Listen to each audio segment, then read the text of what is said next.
안녕하세요. 여러분의 삶이 눈부시게 빛나길 바라는 루나 펄스입니다. 오늘 소개해드릴 책은 제인 오스틴부터 수전 손태까지 작가의 편지입니다.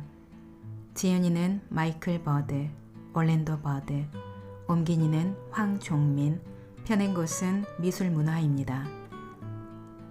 작가의 편지 이 책은 위대한 작가 94명의 희로애락이 담긴 손편지를 수록한 책입니다. 미술문화에서 펴낸 또 다른 책, 예술가의 편지도 있는데요. 다음에 이 책도 소개해 드릴 예정입니다. 작가의 편지 이 책은 편지의 목적에 따라 총 8부로 구성이 되어 있습니다. 책의 왼쪽에는 작가의 실제 편지 스캔본이 있고요. 오른쪽에 편지와 관련된 배경 지식과 함께 편지 내용이 번역되어 있습니다. 무명 시절의 고단함, 연인에게 전하는 사랑 고백, 소설에 얽힌 비화, 창작의 열망, 죽기 전 남기는 마지막 편지 등 불후의 명작을 남긴 작가들의 생생한 손글씨로 펜촉 뒤에 숨은 이야기를 만나볼 수 있습니다. 한편의 문학 작품으로 다시 탄생한 작가의 편지, 책 본문 중에서 일부 읽어드리겠습니다. 오늘도 책과 함께 편안한 시간 되시기 바랍니다.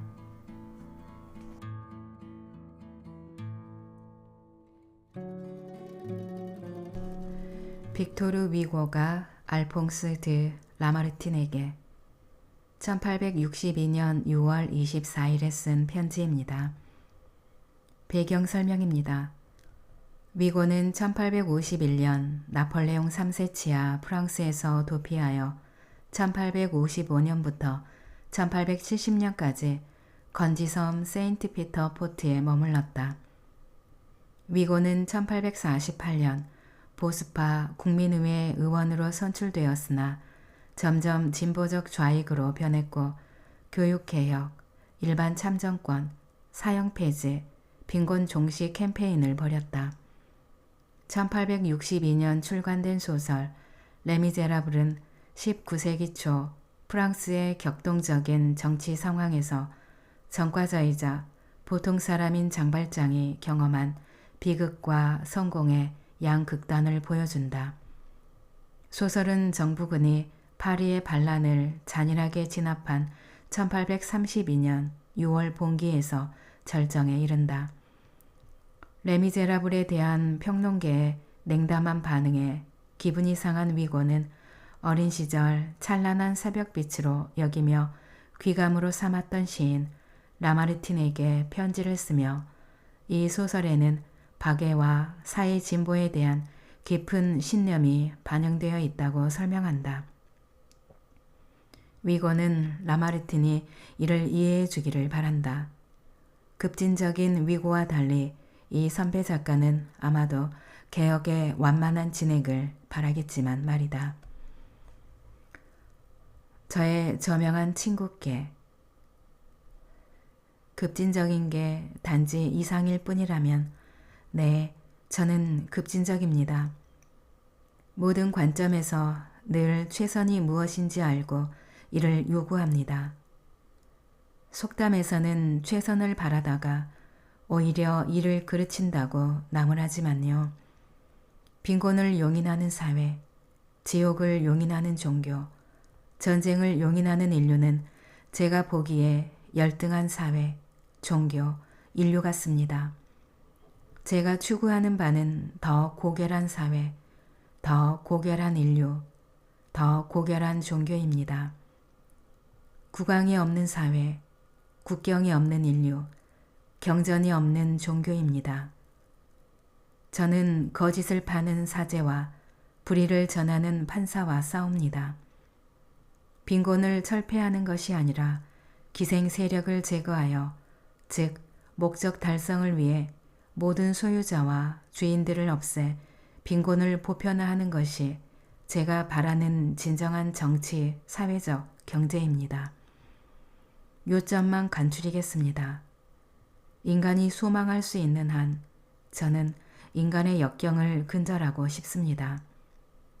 노예 제도를 규탄하고 빈곤을 몰아내고 목매함을 교화하고 질병을 치료하고 암흑을 밝히고 증오를 배척할 것입니다. 이것이 제 신념이며 레미제라블을 쓴 이유입니다. 레미제라블은 박애에 기반을 두고 진보에서 절정에 이르는 책일 뿐입니다. 이제 저를 평가해 주십시오. 문인 사이의 문학적 싸움은 우스꽝스러운 일이지만 시인 사이에, 다시 말해 철학자 사이에 정치, 사회적 논쟁은 중요하고 유익합니다. 최소한 당신도 제가 바라는 바를 대부분 바랄 것입니다. 아마 완만한 진행을 바라겠지만요.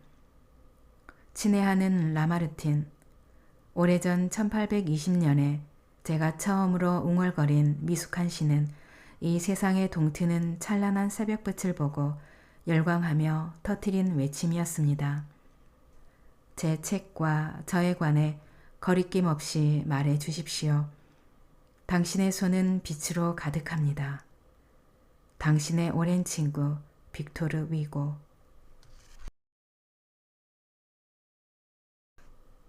요한 볼프강 폰 괴테가 샤를로테 폰 슈타인에게 1784년 8월 24일에 쓴 편지입니다.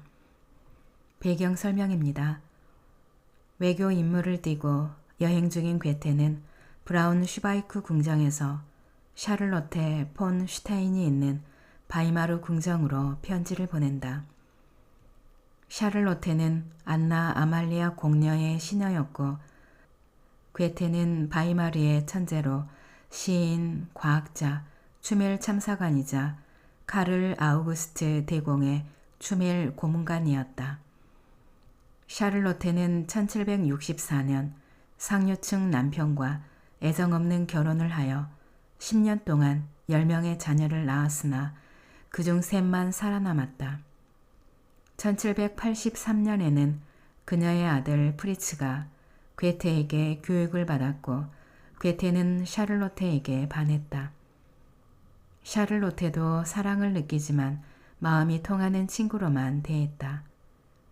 1784년 여름 카를 아우구스투스 대공은 합스부르크가의 황제 요제프 2세가 품고 있는 패권 장악 야망에 맞서 괴테를 데리고 독일의 왕과 궁정을 순회하며 동맹 협상에 나선다.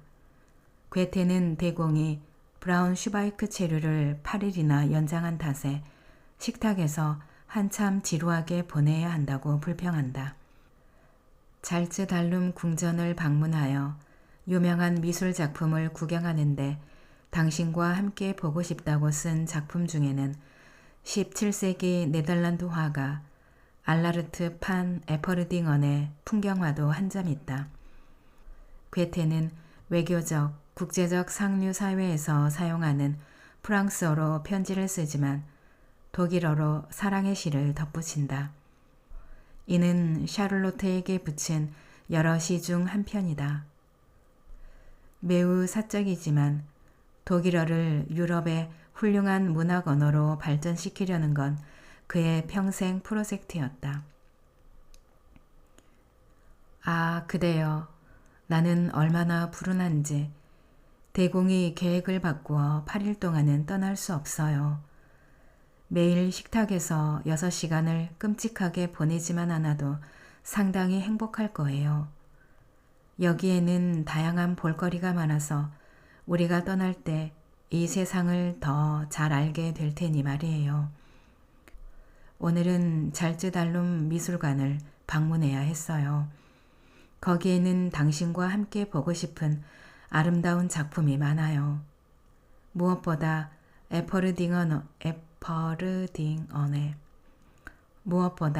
에퍼르딩언의 아주 완성도 높은 작품 한 점과 언젠가 당신에게 설명해주고 싶은 다른 작품들이 있어요. 독일어 시로 끝맺을게요. 이 시는 내 마음속에 간직하는 소중한 시가 될 거예요. 이 시에서는 당신을 향한 나의 사랑을 말할 수 있고 여러모로 보아 당신 아닌 누구도 이해하지 못할 테니까요. 분명 나는 이미 멀리 떠나와 있으리.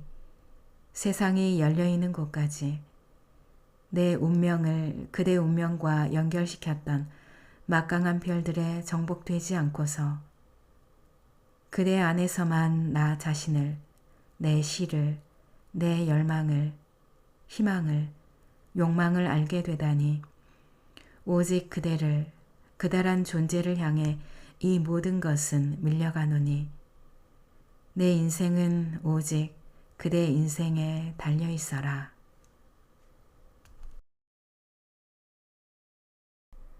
라이너 마리아 릴케가 루 안드레아스 살로메에게 1897년 5월 13일에 쓴 편지입니다. 배경 설명입니다. 1897년 봄, 살로메가 미넨에서 친구를 만나는 동안 익명의 예찬 편지와 시를 받았다. 5월 12일에는 젊은 시인 르네 마리아 릴케가 눈앞에 나타났다. 이튿날 살로메에게 쓴 이 편지에서 릴케는 문해지에 실린 살로메의 에세이 유대인 예수를 읽고 창작의 연대감을 깊이 느꼈다고 설명한다. 20대에 프리드리히 니체를 포함해 수많은 이들의 구애를 받았던 살로메는 카리스마 넘치지만 의지가 안 되고 폭력을 휘두르는 동양학자 안드레아스와의 결혼 생활로 불행했다. 살로메와 릴케는 알프스의 볼프라츠 하우젠 마을로 떠나 연인이 되었고 이후 3년 동안 때려야 뗄 수 없는 동반자로 지냈다. 절친한 친구이자 엄마 같았던 연상의 살로메는 릴케의 멘토 역할을 하여 허약한 건강과 널뛰는 감정 기복을 이겨내도록 도왔다. 또한 르네라는 이름을 순수한 독일어 이름인 라이너로 바꾸라고 설득했다. 릴케가 화가 클라라 베스트호프에게 청혼한 1901년에 두 사람은 헤어졌다. 편지입니다. 존경하는 부인, 제가 부인과 함께 시간을 보낸 것은 어제 황혼 무렵이 처음이 아닙니다. 부인의 눈을 들여다보기를 갈망하게 한 또 다른 황혼이 있습니다. 겨울이었고 지금은 봄바람에 사방팔방 먼 곳으로 흩어지는 온갖 생각과 열망이 그때는 비좁은 서재와 조용한 작품을 가득 채우고 있었습니다.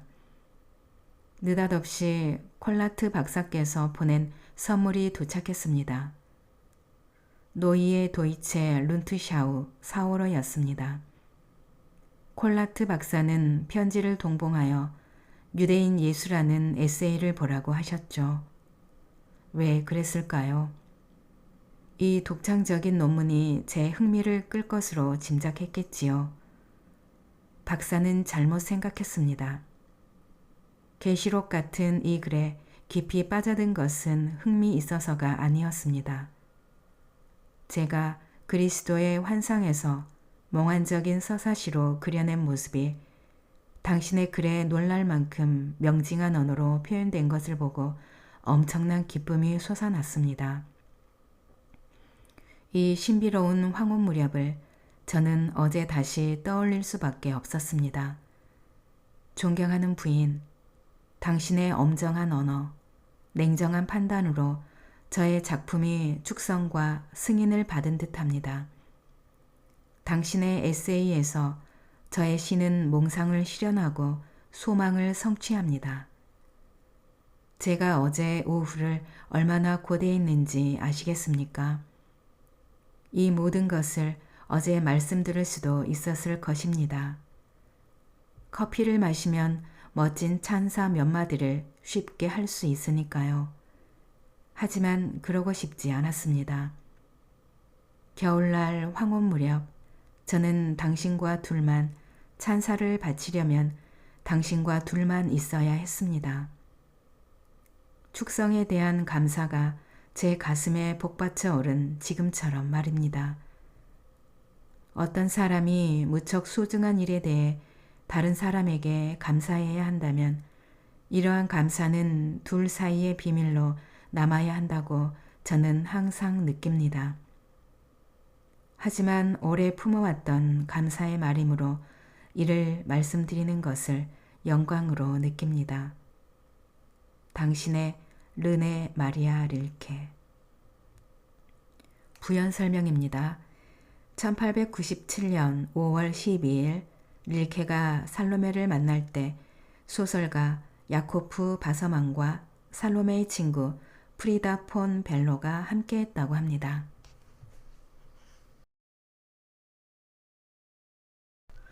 프란츠 카프카가 헤르만 카프카에게 1919년에 쓴 편지입니다. 배경 설명입니다. 이것은 프란츠 카프카가 아버지 헤르만에게 보내는 자전적 편지의 첫 장이다. 사정 설명과 자아 분석을 고백한 이 편지를 어머니에게 맡겼으나 아버지에게 전달되지 않았다. 카프카는 가부장적인 아버지에게 실망만 안기며 가족 생활의 감옥에 갇힌 자신의 상황을 묘사한다. 죄수 같은 자신은 감옥에서 탈출할 의도뿐만 아니라 감옥을 기쁨의 아성으로 개조할 의향도 있으나 탈옥하면 감옥을 개조할 수 없고 감옥을 개조하면 탈옥할 수 없다고 말한다. 아버지가 자신의 글쓰기를 혐오한다는 사실을 알아채자 글쓰기는 일부러 오래 끌고 있는 아버지와의 작별이었음을 깨닫기도 한다. 카프카의 예상대로 이 편지는 아버지, 아들 관계를 다룬 고전적인 텍스트가 되었다. 아버지께 아버지를 무서워하는 이유가 무엇이냐고 얼마 전 물으셨지요. 평소 그랬듯 무슨 대답을 드려야 할지 모르겠더군요. 한편으로는 아버지가 무서웠고 다른 한편으로 무서운 까닭을 설명하려면 속속들이 밝힐 일이 너무 많아 말로는 도저히 정리할 수 없었던 탓입니다. 그래서 글로 대답을 드리려 하지만 이것도 매우 어중간한 대답으로 그칠 것 같습니다. 글을 쓰는 동안에도 무서움과 그 여파가 아버지와 저 사이를 가로막고 있고 이 주제의 중대성이 제 기억과 이해력의 범위를 훨씬 넘어서기 때문입니다. 아버지께는 늘 이 문제가 매우 단순하게 보였지요. 아버지께서는 아마도 이렇게 생각하셨던 것 같습니다. 아버지는 평생 땀 흘려 일하셨고 자식들을 위해 특히 저를 위해 전부 희생하셨고 그 덕분에 저는 남부럽지 않게 살았고 원하는 대로 공부할 수 있는 자유를 누렸고 끼니 걱정뿐 아니라 걱정이라고는 아예 해보지 않았다고요. 아버지께서는 이에 대해 고맙다는 말을 듣기를 원하지는 않았지만 적어도 당신의 노고를 인정하고 동정해 주기를 바랐다고요. 그런데 저는 항상 아버지를 피해 방으로, 책으로, 정신 나간 친구에게로, 터무니없는 생각으로 숨어들었다고요. 아버지께서 저에 대한 생각을 간추려 보신다면 제가 버릇없거나 몹쓸 놈이라고 괘씸해하지는 않았을지라도 최근에 저의 결혼 의사를 알게 되셨을 때는 이 정도로 노하신 것 같지만요. 쌀쌀하고 서먹하고 감사할 줄 모르는 녀석이라고 섭섭해 하시게 될 것입니다. 다시 말해 모두 제 잘못인 듯 나무라실 것입니다. 아버지는 아무 잘못이 없습니다. 저에게 너무 잘해준 것 말고는요. 아주 어릴 적 일 중에 딱 하나 똑똑히 기억하는 사건이 있습니다. 어느 날 밤 제가 물을 달라고 계속 칭얼거렸지요.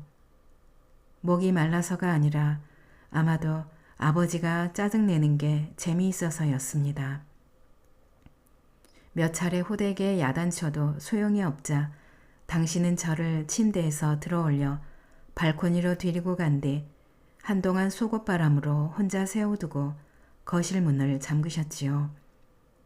그것이 옳지 않은 처사였다고 말씀드리려는 게 아닙니다. 편안하게 주무시려면 그럴 수밖에 없었을 것입니다. 다만 아버지의 교육 방식과 그것이 저에게 미친 영향이 어떤 것이었는지 밝혀보려 하는 것 뿐입니다. 오노레 드 발자크가 사무엘 앙리 베르투에게 1831년 8월 18일에 쓴 편지입니다.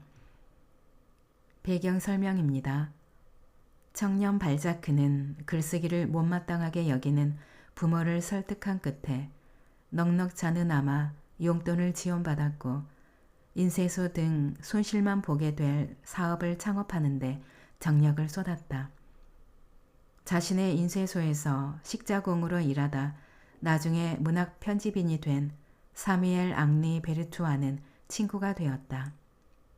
1830년 아직 옹고료 수입이 변변찮던 발자크는 출판인 샤를 고슬링, 위르벤 카넬과 소설 나귀 가죽의 출판을 계약했다. 1831년 7월 마감보다 5개월 늦게 원고를 전달했지만 그동안 각 장을 문학 잡지 르비 드 파리에 발표하여 관심을 끌었다. 나귀 가죽은 즉각 성공했다. 2권짜리 초판 750부가 8월 출간 후 단 몇 주 만에 매진될 듯하자 발자크는 재빨리 12편의 철학적 이야기를 추가하여 3권짜리 증보판을 제작했다. 발자크가 편지에서 베르투에게 가능한 한 빨리 보내겠다고 약속하는 책이 바로 이 증보판이다. 발자크는 잡지사 일정 때문에 녹처가 되었고 문자 그대로 옮기자면 암살당했고 입니다. 일하느라 감각이 없어졌다고 주장하며 과장을 보태지만 자신을 글쓰기 기계로 묘사한 것만은 사실이었다. 발자크가 지금 작업하고 있는 환상소설 붉은 여인숙은 며칠 안에 르비 드 파리에 발표될 것이다. 친애하는 베르투, 내가 적어도 18해 안에 자네에게 나귀 가죽을 보내기 힘들다는 걸 이해해줘. 자네도 알다시피 서적상은 그때까지 보내라고 독촉하지만 말이야. 고슬링은 초판 전부를 서적상에 내놓았고 재판은 이제 제2권까지 찍었는데 제3권이 나오기까지 오래 걸리지 않을 거야. 그러니까 자네는 2권짜리가 아니라 멋지고 근사한 알짜배기 3권짜리를 받게 될 거야. 나는 잡지와의 약속 때문에 녹처가 됐어. 자네에게 편지하지 못한 것은 병 때문에 아무 일도 못한 탓에 돈이 궁해져 엄청난 양의 작업을 해야 했기 때문이야. 친애하는 친구, 나만큼 우정의 기쁨과 법칙을 잘 아는 사람이 없다는 것을 믿어줘. 나는 인생에서 사랑받는 것이 얼마나 매력적인지 무척 자주 느껴온 터라 지금 이곳에서 횡행하는 한 사람이 자리에 없으면 그 사람을 잇거나 종종 비웃는 기이한 파리식 우정에 자네가 얼마나 지쳤는지 완전히 이해해. 하지만 자네가 여기 와서 우리와 함께 지내며 경건하고 따뜻한 감정을 느꼈으면 좋겠어. 나는 사람도 천사도 악마도 아니야. 나는 일종의 글쓰기 기계야. 일하느라 감각이 없어졌어. 지금은 붉은 여인숙이라는 제목의 끔찍한 작품을 쓰느라 3달 동안 노예 노릇을 하고 있어.